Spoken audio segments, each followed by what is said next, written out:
They told him he would get 6 citizenships to diversify with just one easy donation. But they were wrong. And I'm going to tell you this story right now.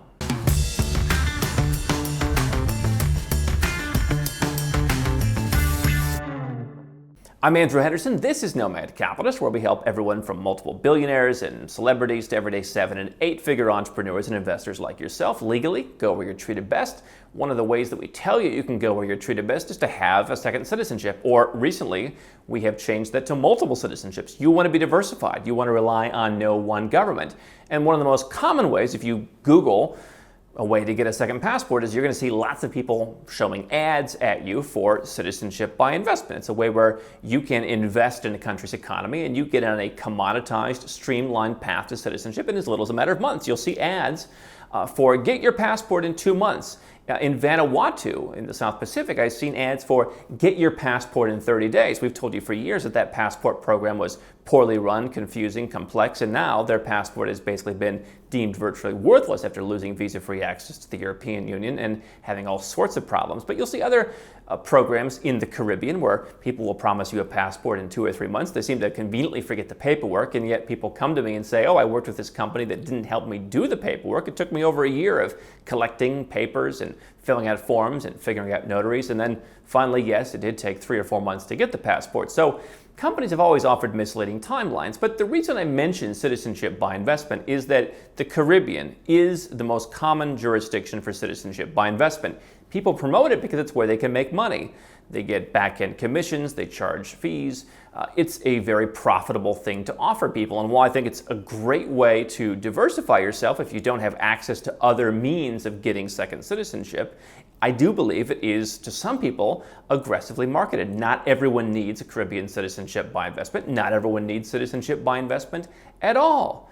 I think that, quite frankly, some people are put off from the idea of getting a second citizenship because I think that's the only way to do it. People don't talk about looking at your family tree. They don't talk about naturalization. They don't talk about paper residence. They don't talk about business. They don't talk about any of the other ways you can do it. We take a holistic approach here at Nomad Capitalist, and that's why I push back on these people who run their ads making aggressive promises about how you're going to get a passport in 2 months.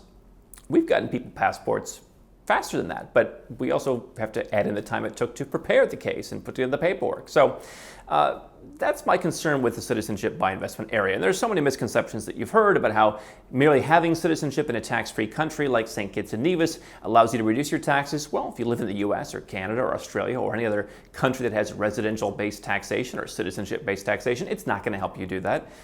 You can potentially lower your taxes if you move to that country, but most people who get passports from St. Kitts and Nevis don't move there, and yet people continuously come to us here at Nomad Capitalist and say, I chose St. Kitts because I don't have to pay any taxes. Well, that's not true. People misled them. People go in and buy real estate investments that sometimes pay $30,000, $40,000, $50,000 back-end commissions. No wonder these Caribbean lawyers want to sell you a real estate investment that involves basically half of a share of a hotel room that you can't sell for the next 5 or 7 years. And even then, good luck. Who are you going to sell a half of a hotel room to, especially when the government controls what the minimum real estate investment is and can change the rules of how much someone should invest at any time. They can simply lower the minimum, and then your real estate is potentially worthless to anyone else who wants to use it to buy citizenship with. And so there are certainly a lot of areas in which the industry is acting against your best interests, things that we don't want to do at Nomad Capitalist. But let me tell you a particular story about how a couple of different people over the last year have come and told me that they thought they were getting citizenship in multiple countries when they got one Caribbean citizenship by investment process. They went into St. Lucia or they went to St. Kitts and Nevis, and they were told that you're going to get citizenship in 6 different countries. Now let me explain the nature of this, and potentially this can be useful to you just in a different way. The 5 countries in the Caribbean that offer citizenship by investment, this is where you make what I would suggest is a donation to the country. They use that to build roads, low-income housing. You're donating that money and you're never getting it back. It's not really an investment. You make a donation from $100,000 on up, depending on the country you choose and depending on the size of your family. To me, the donation is the best route. It's better than buying overpriced real estate unless you're buying multi-million-dollar real estate in a few particular instances. But that's the process in the Caribbean. 5 countries do it: St. Lucia, Grenada, St. Kitts and Nevis, Antigua and Barbuda, and Dominica. And these countries allow you to get citizenship in 4 of the 5 cases without ever going there. That's another misconception that I've heard several times is, oh, I picked this particular one because it's the only one I don't need to visit. That's not true. Again, someone misled them. But those 5 countries offer citizenship by investment. And they are part of a group called the Organization of Eastern Caribbean States. It's a group that consists of 6 different countries, the other one being St. Vincent and the Grenadines, nearby in, of course, the Eastern Caribbean. St. Vincent and the Grenadines has long had a back and forth between the 2 major political parties as to whether they should offer citizenship by investment. I would imagine in this climate they're probably backing off of that, but for the longest time the opposition party said if we get in power, and they were pretty close, we are going to implement a CBI program. They never did, and therefore the program never came to fruition. But you have this group of 6 nations in the Eastern Caribbean that have the OECS.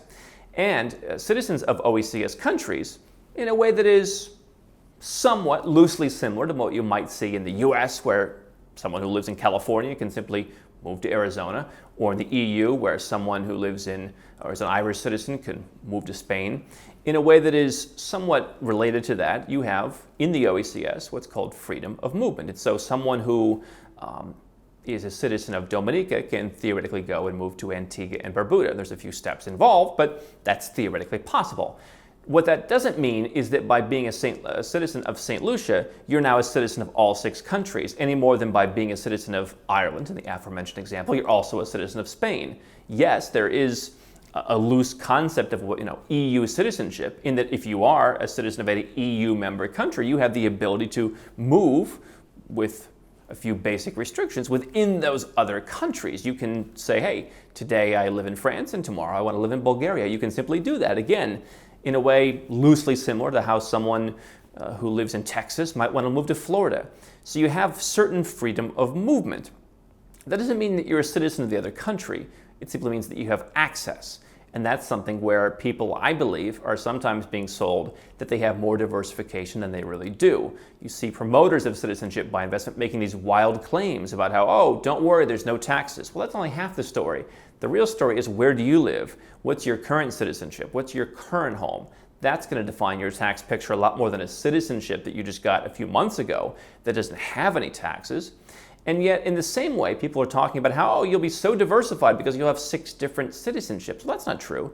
A citizen is something that you are. And when you apply for a citizenship by investment program, you will be given the paperwork indicating, hey, you are a citizen by registration. Here's your citizenship decree. You can keep that for your entire life. And then as a citizen, you can go and apply for your passport. No one that I know ever gets second citizenship in, for example, a Caribbean country, and then says, oh, you know what, I don't want the passport. Of course they want the passport, but you can be a citizen and not request a passport. How many Americans don't have a U.S. passport? They can't travel internationally. They simply can't do it.